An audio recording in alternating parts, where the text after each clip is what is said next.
Allez, vidange d'une Citroën C3 Phase 3, moteur essence PureTech.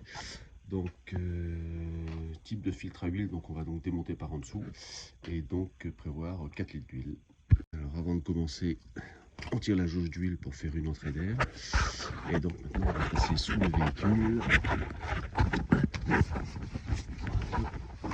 Donc sur le principe, le filtre à huile est ici. Donc ça se démonte avec une clé de filtre à huile.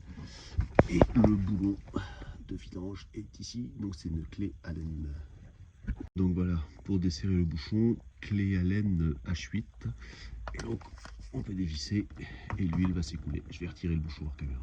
Donc maintenant on va passer au desserrage du filtre à huile. Plusieurs types d'outils existent, ces petits outils à griffe.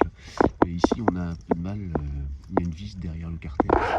Derrière le carter on voit pas, il y a une vis qui a tendance à bloquer l'outil. Donc au fond les bons vieux outils sont souvent les mieux. Petite clé à filtre à huile qui marche relativement bien. On en trouve un peu partout et ça a fait ses preuves.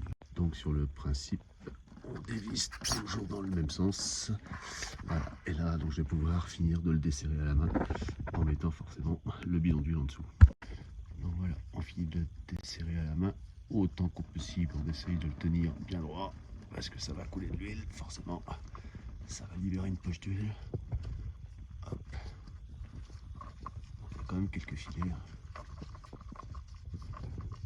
Ça glisse. Et voilà. Et donc on le renverse dans le bac à huile. Allez, une fois le filtre démonté, autant que possible, beaucoup de nettoyage autour des freins. On essaye de laisser plutôt un truc propre, principalement sur le carter.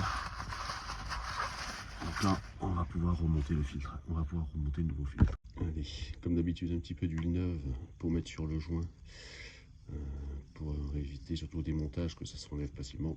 Un petit fond sur le filetage, mais là, naturellement, l'eau sera toujours gras et on va pouvoir remonter. En ce qui concerne le serrage du filtre à huile, j'en profite toujours pour dire, lisez ce qui est marqué ici. Filtre à huile, donc ça se serre à la main.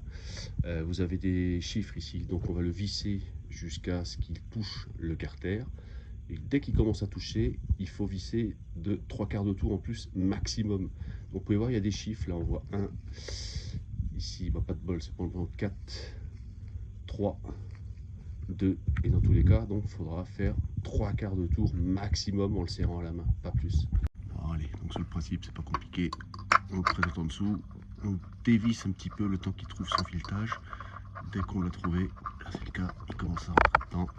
Allez, on visse à la main, sans forcer. Et là, voilà, je suis au contact. Donc là, je fais ça pour avoir un numéro. Ici, c'est le 4, 4 qui sera ici. Donc là, je suis sur le 1. J'en ai fait 1. Là, j'en ai fait 2. Donc je suis rendu à demi-tour. Et ben, je vais arrêter. Voilà. Un demi-tour suffira, c'est serré à la main. Parce que le jour où il faut le défaire, je peux vous dire, il vaut mieux que ce soit pas trop serré. Donc on va remplacer, on va enlever le vieux joint de vidange qui est coincé là, et donc on va le remplacer par un nouveau. Ça c'est les références que j'ai, s'il y en a qui veulent chercher. Voilà les références. Hop, il y en a d'autres ici. Donc ça c'est petit joint à lui classique. Petite subtilité avec ce type de joint aussi, là je sais pas si on va réussir à le voir, sur ce type de joint il y a un côté généralement qui a une petite rayure, petite ouverture, donc là c'est là, la petite ligne, je sais pas, non, on n'arrive pas à le voir, à l'endroit où vous devinez une petite ligne, dans ce cas là la petite ligne va côté bouchon, donc on laisse le cuivre plein au dessus qui va porter sur le carter. Là, donc j'ai remis le bouchon de vidange serré avec une clé à laine de 8. Pour les puristes, on serre ce bouchon là à 40 Nm. Donc voilà, là tout est remonté, on va pouvoir repasser au dessus pour faire le plein d'huile. Donc maintenant on va pouvoir passer au remplissage d'huile.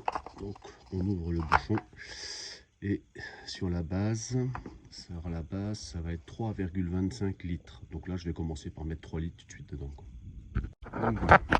J'ai mis un petit peu plus de 3 litres dedans, mais je referai le niveau. La jauge est renfoncée. Forcément, je vais vérifier en dessous qu'il n'y ait pas de fuite. Et je vais redémarrer le moteur pendant une petite minute, remettre le véhicule à plat et refaire un niveau. Donc maintenant on va réinitialiser.